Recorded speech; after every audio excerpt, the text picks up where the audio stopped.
Hello.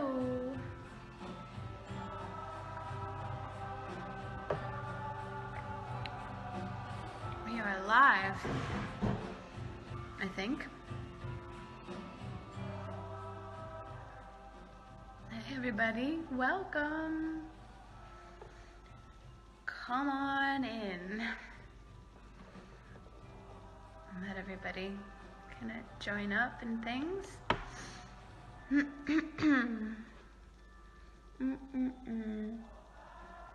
How's everybody doing out there? All right. I wonder if I should just like wait a minute and let everybody come on.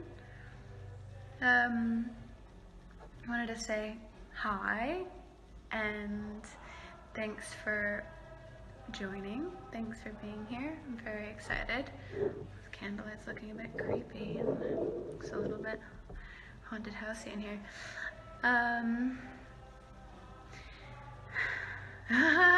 I just heard somebody saying it's just going to be emotionally heavy because it's Monday and they're not ready yet. I don't think so. It's definitely not going to be like the last time. That was pretty intense. I wanted to thank you all for going on that journey with me. Turning down the music a little bit. Well, today, I wanted to share with you what happened, a little bit of what happened since the last time that I did one of these, because it was pretty profound for me, pretty massive. And then I wanted to share some things that I've been reading and learning about, and things that have just helped me quite a bit, in case that might resonate with you.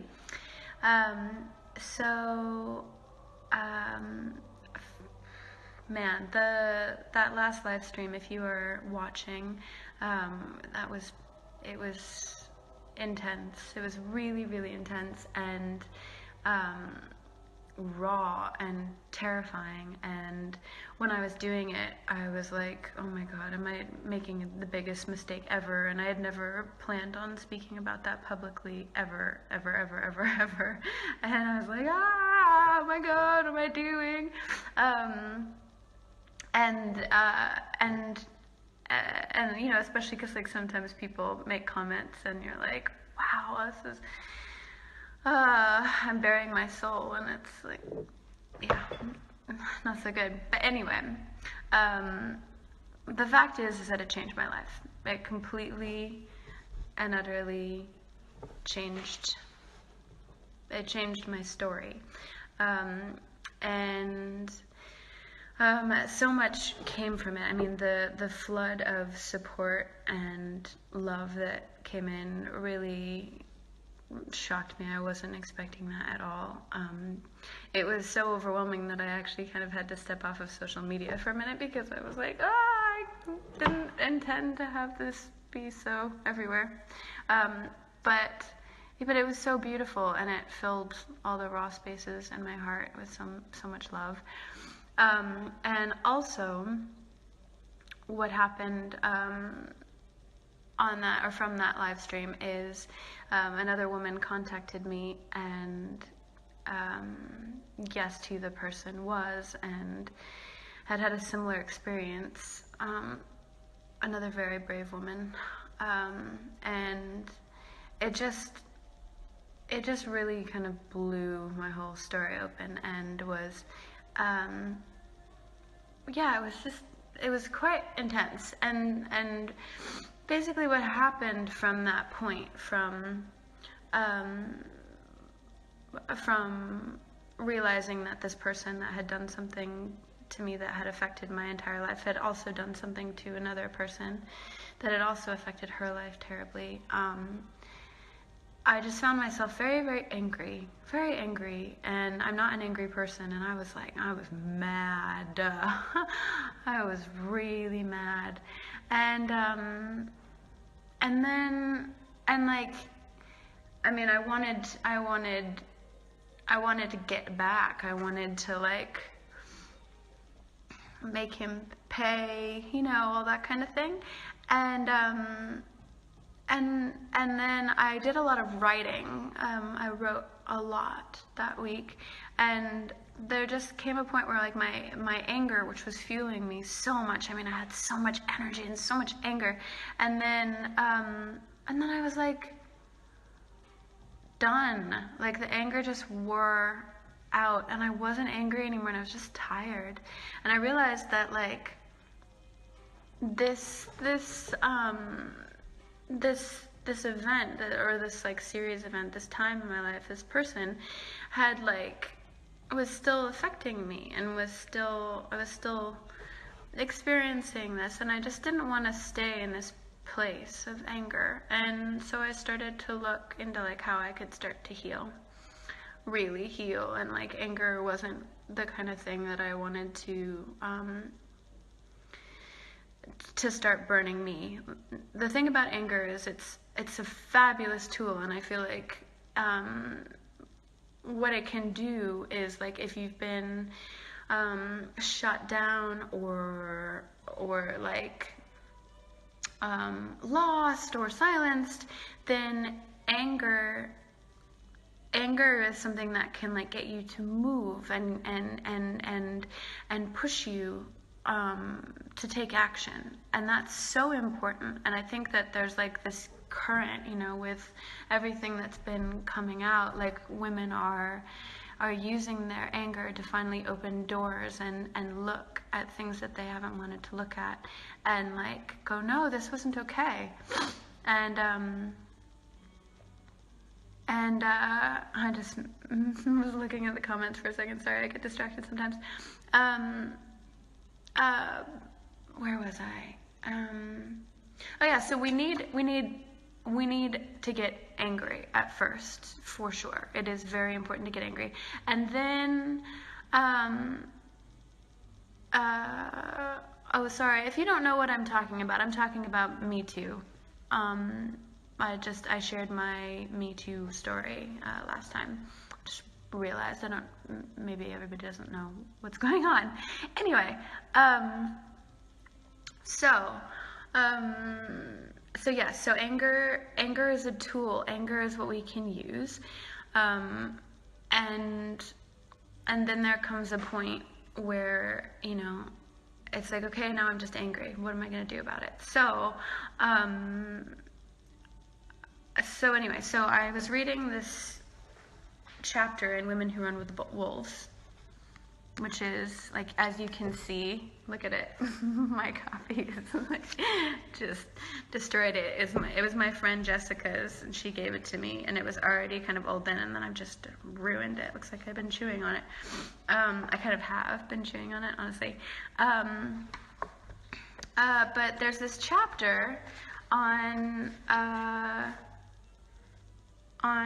Bluebeard, and I don't know if you guys know about the story of Bluebeard.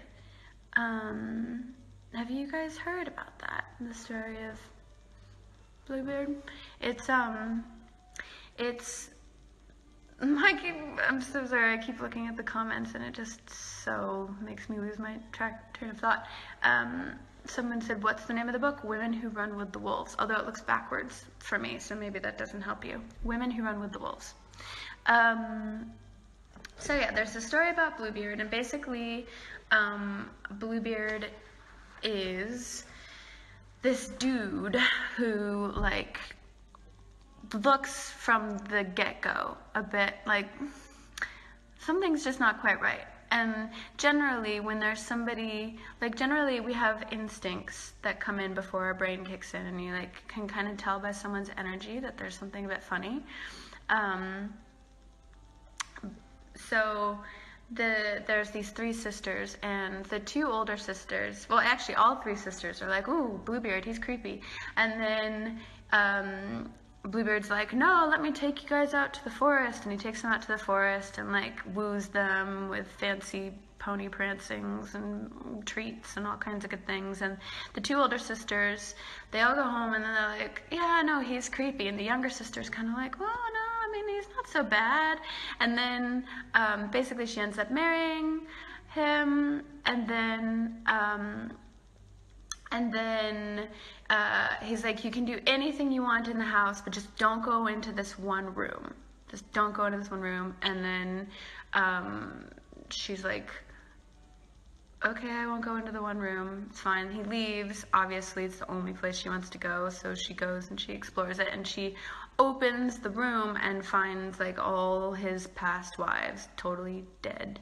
And for those of you who just joined, I'm talking about the story of Bluebeard. So like, she's found all his wives, and they're dead, and it's terrible, and obviously, because that would be pretty traumatic. So she closes the door, and she's like, ah, oh my god, I'm married to a psychopath.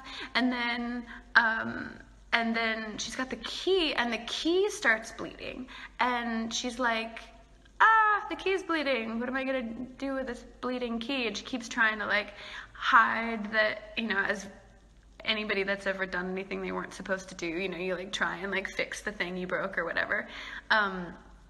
So she's trying to clean the key off, and the key's bleeding everywhere, because once you've opened the door and you've actually looked at what's under the surface, whatever damage is done, you can't unlock, you can't unsee that. So basically the key is saying like, no, sorry, you're not going to be able to hide that you saw this. And then Bluebeard comes home, and he's super mad, and then he's like, I'm gonna kill you too. And then she's like, no, Bluebeard. And she uses his cunning and his sort of his trickery against him. And she's like, okay, you can kill me, but I'm just not quite ready to die. And meanwhile, she's called her brothers. Her and her sisters have called her brothers, and her brothers are coming. And he's like, no, I'm gonna kill you. And she's like, just wait one more minute, because now her eyes are open and she's aware of what she's doing. So even though she seems innocent and naive, she's actually like pretty rad.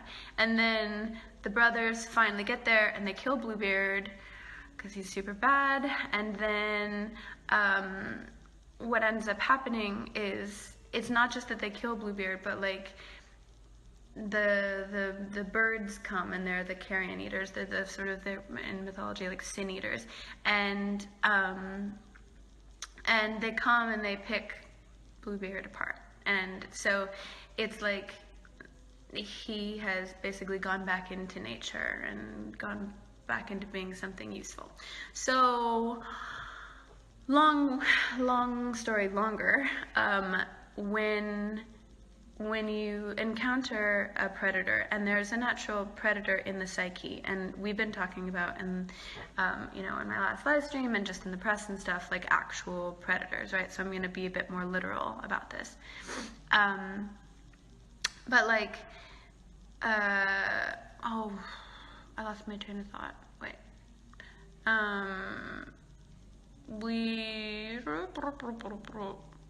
Someone help me. Where was I? There's predators in the real world, and okay, so basically, once you open the door, which is like what's happening in society, like because of the Harvey Weinstein thing, and now there's all kinds of other scandals coming out, we are all starting to like open our own doors and look at the damage, and that is really a really painful thing to do, but it's also incredibly necessary if any healing is going to happen.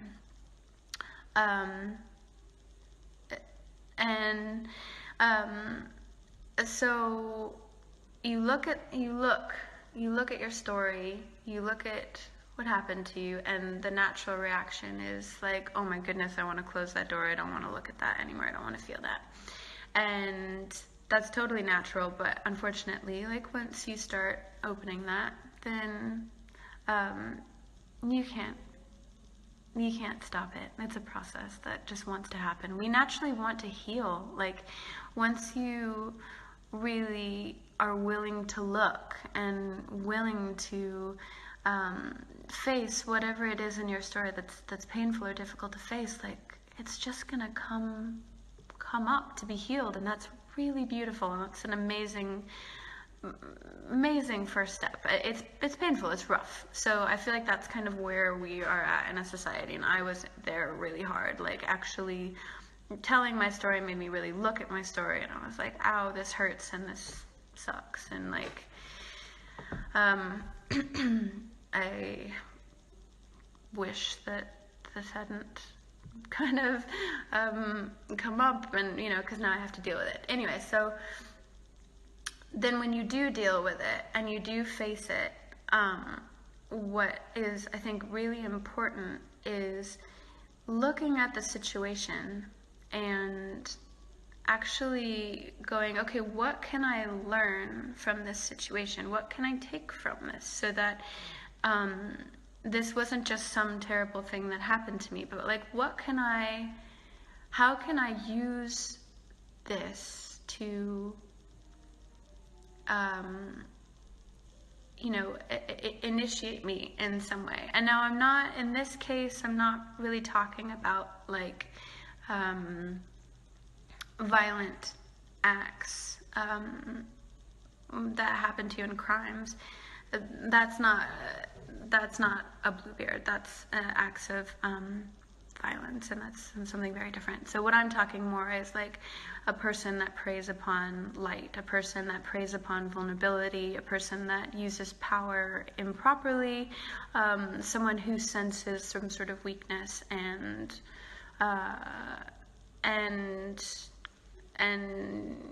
sees somebody that is like,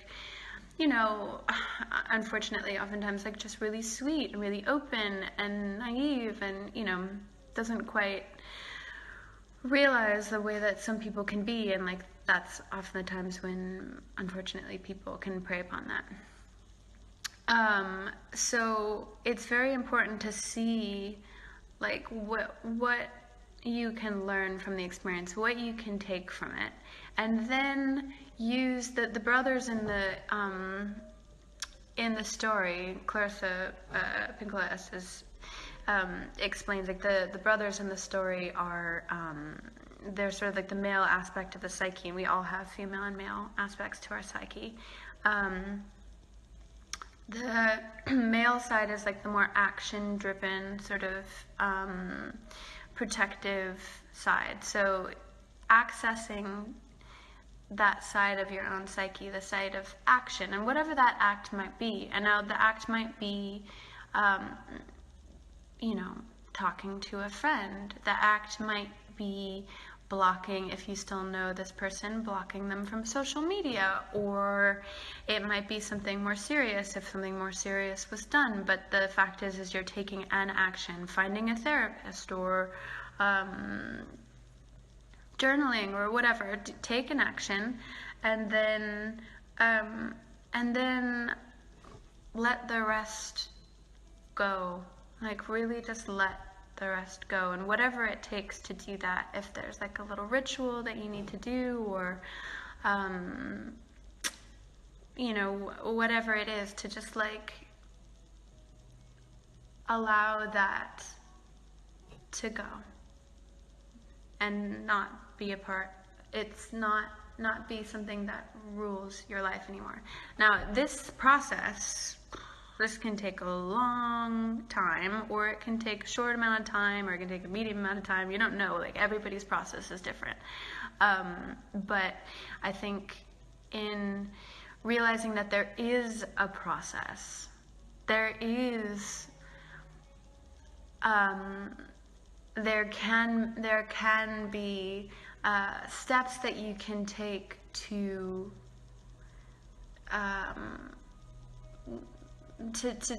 find your power and your strength again, and not have something be the thing that dictates your life. And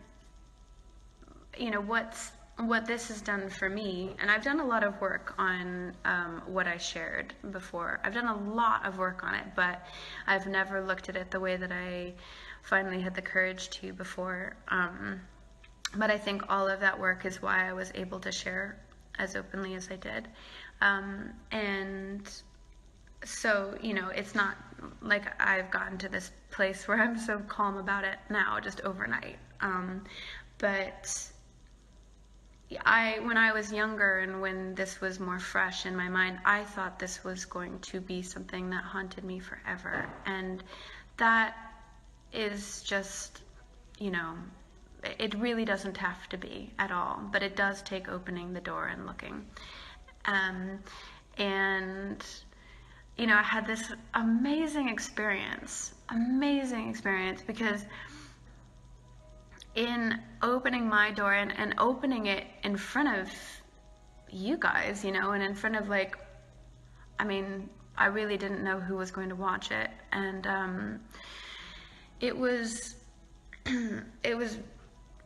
just really interesting, the kind of different reactions that I got. And my friend's daughter is 13, and she's really, really, really wise. I mean, so smart, so cool. She usually watches my live streams. She might be watching tonight if she is. Hi, Sky.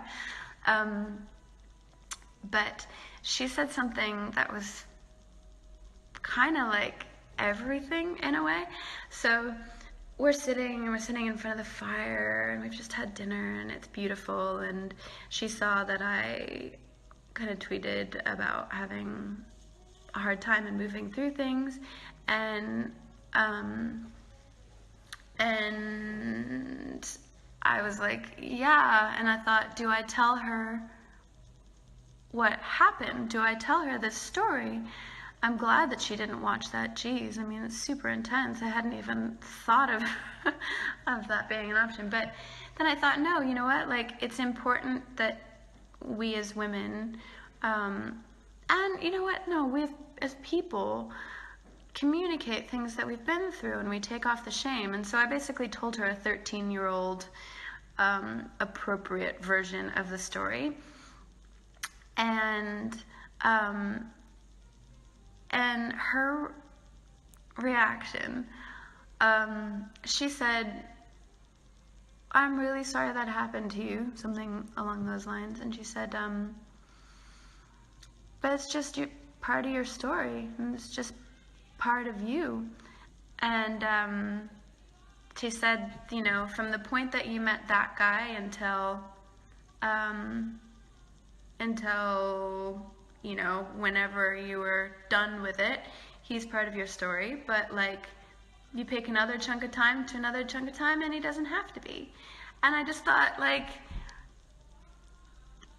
yeah, you know, it's just a part of a story and a part of my life, but that's okay, you know. And, like, if I hadn't had the experience that I had, I wouldn't be able to connect with so many of you about it who, you know, I mean, I know so many of you out there don't have anyone to talk to, and you don't know that things that are happening to you are also happening to other people. And I feel like it's just this amazing honor and responsibility that I have, that I can speak to you and say you're not alone, you know.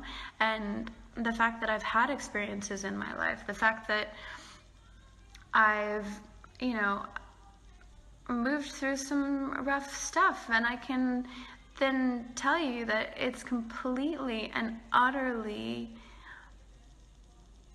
a human experience to go through things like that. And I'd like to help give you tools that have helped me, so maybe it might be a little bit of a faster process for you.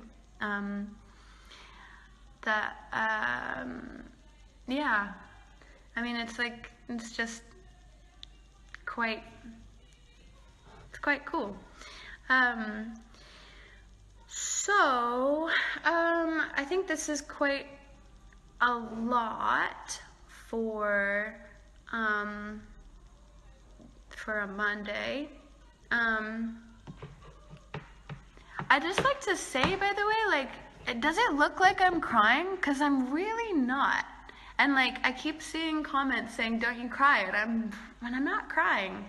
Like, I mean, there's nothing wrong with crying. I cried so much in the last one, but like, I'm not crying because I'm actually good. Like, I'm really good. I'm really good.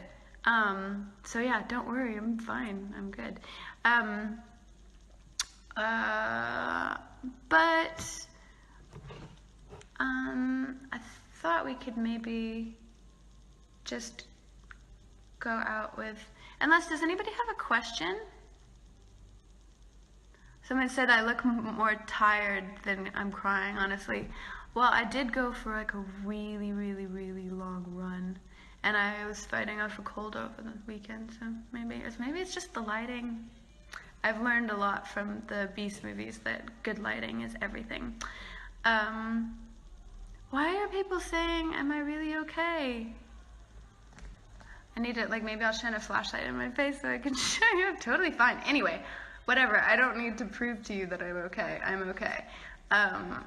But I would like to,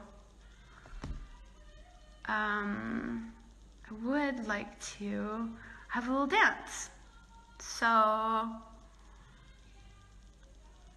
am I still willing to talk to any of us individually about our stories? Yes. If you do need to talk to somebody, yes, I'm still totally open to that.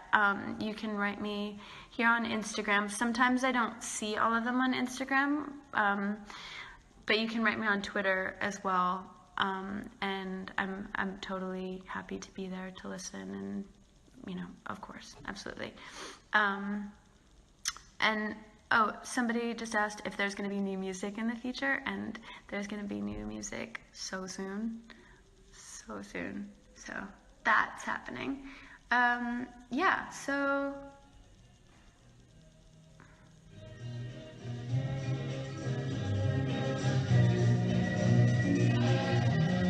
I just wanted to leave you with a good vibe, and I'll put the playlist. You probably couldn't hear what I was listening to, but I'm going to put this playlist out because I made it for tonight, and